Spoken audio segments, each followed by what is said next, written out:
Decades of research into the psychology of persuasion and how we make decisions has given us valuable insights into the complex factors involved in what we call choice.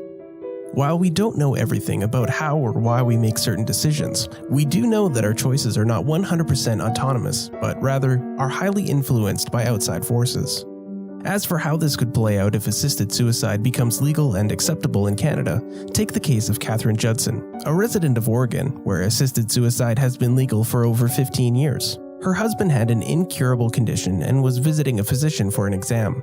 During the exam, Catherine overheard her husband receiving, in her own words, a sales pitch for assisted suicide. The doctor pressed her husband.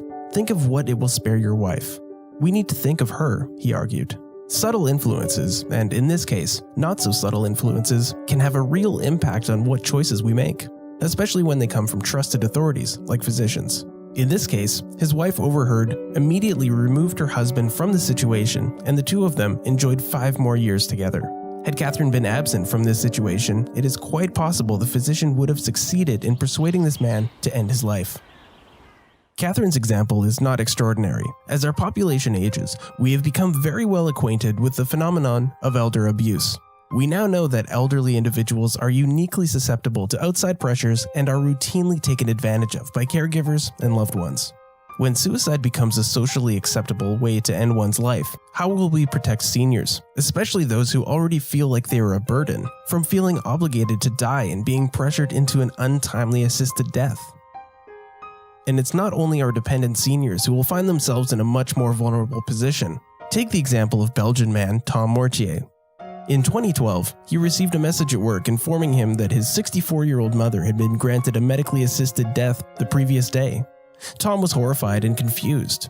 He never dreamt his mother would be a candidate for assisted dying because she was in perfect physical health, but he was wrong. Her mental health, in this case, a severe depression, was all the justification the physicians needed to grant her request to die.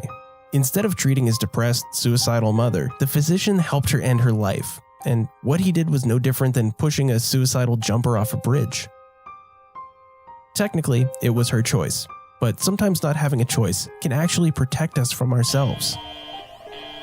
These two real-life examples illustrate the complex factors involved in so-called individual choice, and the very real pitfalls inherent in changing attitudes and laws to permit assisted suicide. Is a young disabled student at Carleton University in Ontario, and she knows the hazards in this line of thinking all too well. Her insights in this matter are instructive.